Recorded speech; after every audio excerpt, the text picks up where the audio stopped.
This is Micornus, Phokane, the leader and the founder of Church Governance Solutions. We are dealing with aspects of leadership that you need to know as well as a church leader. And this is very important, these aspects, because they will help you to develop your leadership skills as a church leader.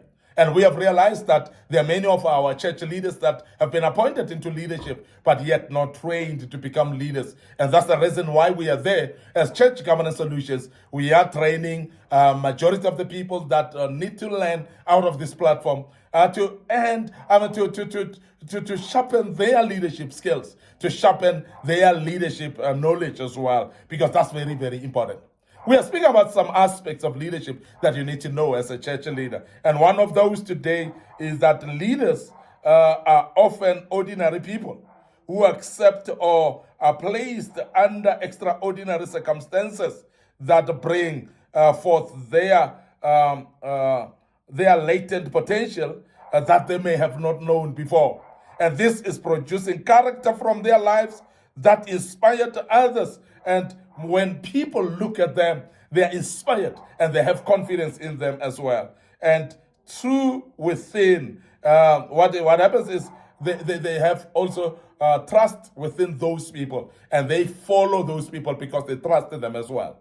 Now, this is very important that we speaking a little bit about this, and I hope that you're learning out of this. That when we talk about leaders, they are not very extraordinary. They are not people that are coming from extraordinary places and so on. These are very ordinary people. These are people like you and I. These are people that are actually seen as ordinary. And now this particular ordinary people, they are actually accepting, or they are placed under extraordinary circumstances. In other words, you are in a situation where you have to make serious decisions. And there are places where you need to make actually apply your mind and make decisions that are very important actually to impact other people, to influence other people as well, to pave a way. Sometimes it's a situation that you need to really pave a way and become a trendsetter to other people as they look up to you. And this is the reason why when this ordinary person, therefore, is placed under this situation, the decision that they make is so inspiring at the end of the day that when people look at you, they want to just follow you. And we want to emphasize that you don't need to be extraordinary to become a leader. You need just to be an ordinary person who's been placed in an extraordinary circumstance whereby it brings forth the potential, latent potential in you. Because there's a lot of potential that you have, and each and every one of us have got potential. And until we are faced with situations or circumstances that are putting us under fire, that are pressing us actually and squeezing us and making us to think out of the box. Because majority of us, as ordinary as we are, we have ended up becoming very ordinary in the sense that we have actually adopted what we call status quo. We are remaining in one place, and we accept the normal. And there's abnormal things that you think they're abnormal, but they can be things that are extraordinary, and you've got potential for those. And I want to emphasize that majority of us don't discover our potential up until we are pressed and squeezed in situations and circumstances that we have never even thought about. And I want to urge you that when you are in a situation that is squeezing you, remember that it is for a great purpose, so that you can actually discover your potential. And when you discover your potential, you become a great leader that you never thought that you would be. And that's the reason why we want to emphasize that don't expect yourself to be extraordinary in the beginning. As ordinary as you are, the circumstances that you're facing, they are producing actually a tough person out of you. And you are going to be somebody who's inspiring on the people based on the situations that you've gone through. And I believe you may be in a situation right now that is squeezing you. So please be patient with that, because your potential is going to come up out of that. It's going to produce a character in you. And majority of you, the people will tell you, they've developed character under pressure. They've developed character under circumstances that have tested their resolve. And majority of the people became better after they graduated from the problems that they've gone through. And I want to say this, that when you are going through serious or difficult situations, don't quit. But make sure that you persevere, you walk through it, and you learn out of it and become a better person as well. Because that's the only way you're going to inspire others based on what you're going through. And I've seen in life that people that are able to counsel others in grief, people that have actually lost loved ones and have been able to cope in a circumstance of grief. And we have seen people also that are able to counsel people that have divorced in divorce matters. And these are the people that have gone through divorce themselves. And that's the reason why they are able to actually share something that resonates with the people. Because they are able actually to encourage others based on what they've gone through themselves. Because the situations that they've gone through is the one that have shaped them. That has sharpened them rather and shaped them into a situation that they are able to advise others as well. And I want to say that the situation that you're going through is not going to kill you. So please be able to know and identify that it is actually producing a greater character out of you that will influence others and inspire others into leadership. So please remember that circumstances bring about leadership. Now, the second aspect that I want us to look at today as we deal with this as a church leader is the fact that the greatest leadership seems to surface during times of personal, social, economic, political, and spiritual conflict.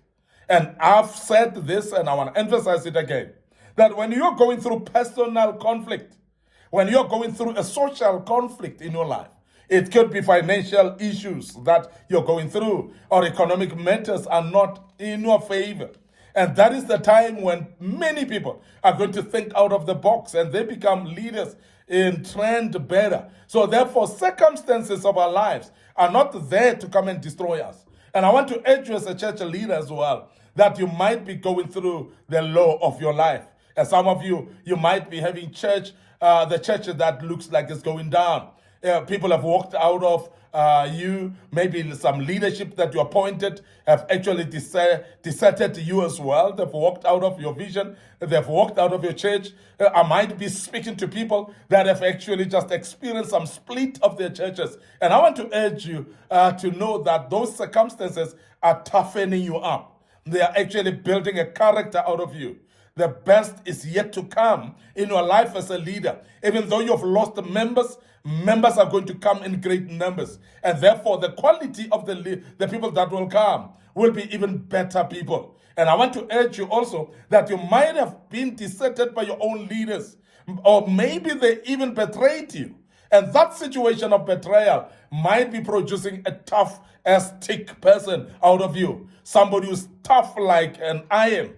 Somebody with a character that will stand firm despite of conflicts in your life. So please realize that conflicts in your life are there basically to bring a tough person out of you. And you are going to see greater things happening thereafter. And you are going to influence and inspire others based on what you have gone through. And that is the reason why many people are actually encouraged to continue in difficult circumstances. I know that you might actually feeling like giving up because emotions are there to make you feel like I can't continue with this. But despite of that, I want to urge you to continue one more time, maybe just another mile. And that another mile might be actually bringing out something better out of you. And I want to urge you to continue doing that, because as you do that, I'm telling you now that you're going to see something greater happening in your life. I want to urge you that you continue and never give up, because as you continue and never give up, you're going to see greater things happening in your life. And therefore, I want to say, as a leader, you will inspire others because of that. The other aspects of leadership that I want you to take cognizance of as a church leader is that having followers is not actually a prerequisite for being a great leader. Having followers is not a prerequisite of having a great leader, because great leadership comes from inner being. It comes from internal inspiration. and you become a great leader, then people start to follow thereafter. So therefore, you're not actually being called a great leader based on the number of followers. And I want to urge you to understand that there are great leaders that don't even have a lot of followers, but they're great leaders indeed. And I want to encourage you, maybe if you're an individual who are actually doubting your leadership skills because you don't have enough followers, I want to urge you to continue believing in yourself, because you are a great leader as well as you inspire other people. And sometimes you may actually inspire one person who may inspire 100 people. You may inspire 2 people that may inspire thousands of people. And I want to emphasize that sometimes the one person that you are despondent to influence, this is the person that's going to influence millions of people on earth, but they've been influenced by you. So I want to urge you that the number of followers doesn't normally prerequisite you being a leader, but you are a leader, by the way, even though you may not have a lot of followers yet. Now, the demands of leadership may require that you stand, and while you're standing, you stand alone rather, and there are no people around you. Because the demands of leadership may mean that you are supposed to be in a place where you are alone at some stage. And that is the place where there are no followers. That's a place where it looks like it's not inspiring at all. But that doesn't actually disqualify you. It doesn't necessarily mean that you must actually give up and think that you're not a great leader.